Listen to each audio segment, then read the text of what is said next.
Assalamualaikum warahmatullahi wabarakatuh. Saya Gelvan Yondo, jurusan Informatika TKI Universitas Nasional. Kali ini saya akan menjawab pertanyaan UAS mata kuliah basis data. Soal pertama, model IR merupakan suatu representasi logika dari data pada suatu organisasi atau area bisnis tertentu dengan menggunakan entity dan relationship.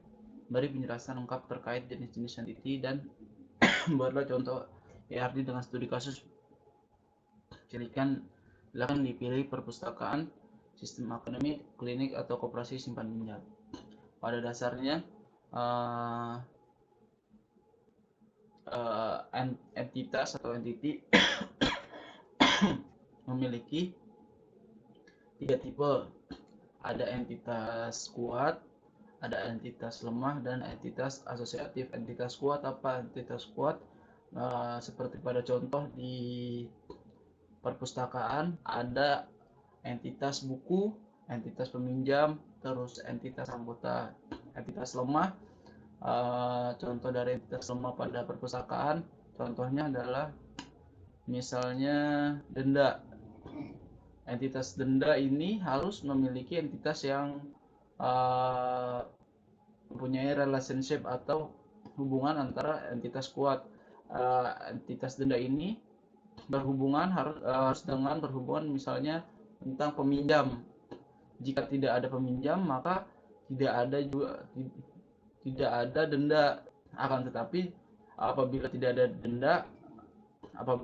ada denda, entitas peminjam akan tetap ada gitu. Jadi kenapa dikatakan entitas lemah?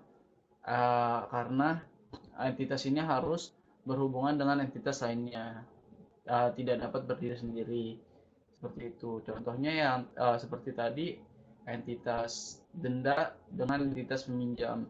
Jika tidak ada entitas peminjam, maka tidak akan ada entitas denda.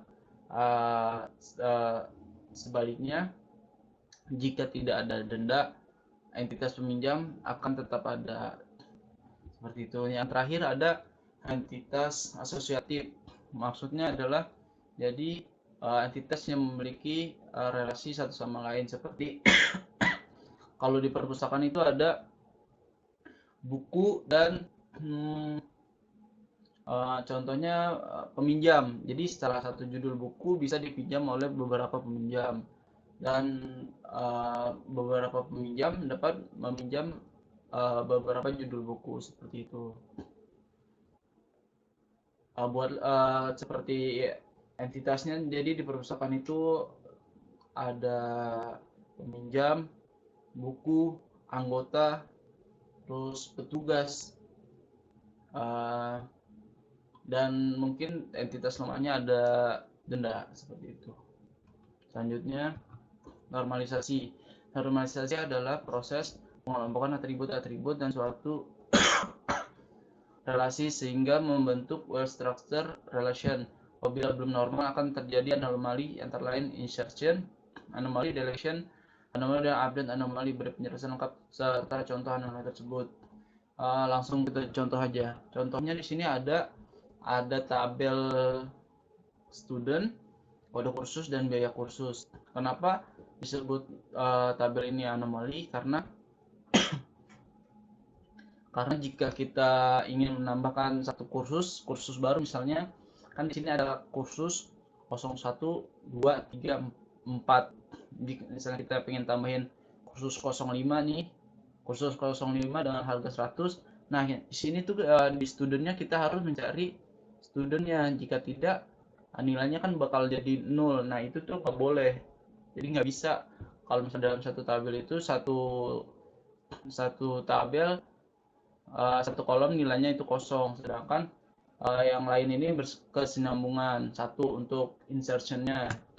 Kedua, untuk update-nya, jika misalnya di kursus 4-nya kita pengen harganya nambah nih, kita contoh kursus 02. Misalnya di student 2 0109, di kursus 2 harganya naik. Harganya misalnya 250.000. Harga jadi 250.000, otomatis di student 2010303 akan berubah semua nih, semuanya jadi 250.000. Nah itu tuh jadi membuat semua harganya berubah untuk update-nya. Jadi nggak seperti apa yang kita mau. Sedangkan yang naik itu hanya student 2010 dengan kursus 02, yang lainnya itu harganya tidak naik. Seperti contoh selanjutnya ada deletion anomaly. Jadi kalau misalnya seperti pada contoh student 20107 dia keluar, nggak ikut kursus lagi. Nah kalau di sini dia keluar, otomatis pada kolom baris ini dia kosong nih. Nah kursus 03-nya akan menjadi error karena di sini dia kosong. Seharusnya kan kalau misalnya dia keluar, yang lain tidak berpengaruh apa-apa gitu. Makanya tabel ini harus dinormalisasi. Normalisasi seperti apa? Seperti pada slide berikutnya. Nah seperti ini. Jadi kita pisah nih, ada student ID sama kode kursus, terus juga ada kode kursus dan biaya kursus. Misalnya kita pengen nambah kode kursus baru, di sini tambahin kursus 05 misalnya harganya 200.000. Nah itu tuh nggak berpengaruh dengan tidak seperti yang tabel yang tadi nih, misalnya satu dirubah semua akan berubah gitu. Jadi misalnya kita tambah itu, jadi nggak nyangkut kepada tabel yang lainnya gitu. Kalau di sini juga nih, kalau misalnya student ID-nya, misalnya student ID 20107 dia nggak ikut lagi kursus 03. Nah itu dia nggak terlalu bermasalah dengan kursus yang lainnya seperti itu. Maka hasil dari normalisasi itu menjadi tabel seperti ini. Secara insert, secara delete, dan secara update-nya ya tidak bermasalah gitu. Makanya terjadi normalisasi dan membentuk well structured relation. Selanjutnya, buat dua user, satu sebagai user biasa, satu sebagai user setara admin, dan membuat database dan tabel pada user setara admin, kemudian berikan hak akses untuk user biasa agar bisa lakukan select insert tabel pada kolom tertentu yang dibuat oleh user setara admin. Silakan login pada user biasa, kemudian lakukan perintah select pada tabel. Diberi akses oleh user setara admin. Oke, kita langsung aja buka CMD-nya. Nah, seperti ini. Nah, sebelumnya saya udah buat nih. Nah, setelah login di sini ada MySQL min root min p. Nah, saya awalnya login dengan akun root dulu. Kita login, nah kita buat usernya. Kita buat user, yang user pertama namanya Gilvan dengan password test, dan user kedua dan Niando dengan password test. Nah, di user Gilvan ini saya buat dia setara admin dengan memberikan semua privilege untuk user Gilvan, dan selanjutnya pada user yang selanjutnya, user yang biasa itu saya memberikan akses untuk Niando ini, akses untuk select, insert, create, dan update pada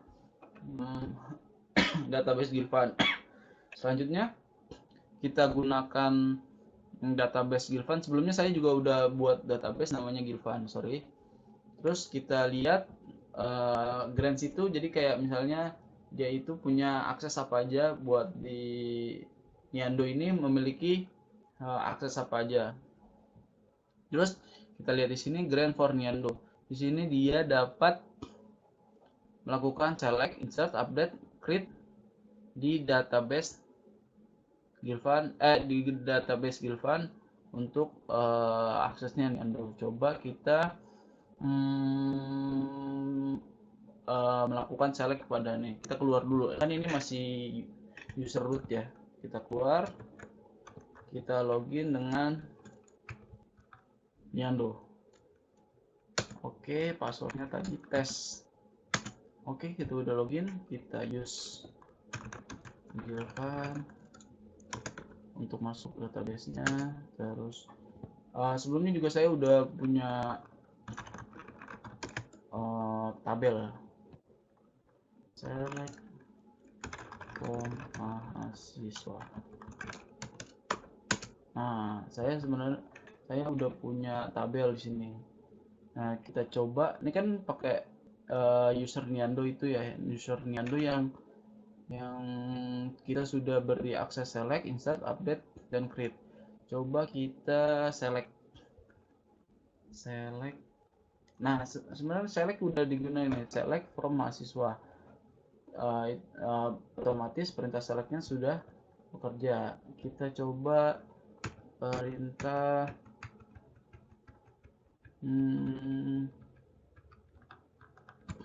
update. Nah, update mahasiswa set npm-nya kita gantikan di 222. Coba kita ganti 212 where nama Robi Purba.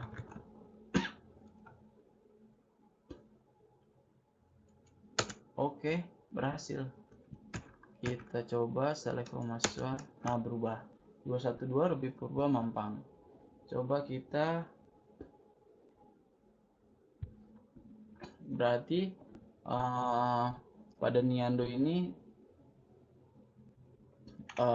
akses yang diberikan, jika misalnya akses yang tidak diberikan, akan dia menolak nih, seperti contoh drop user Gilvan.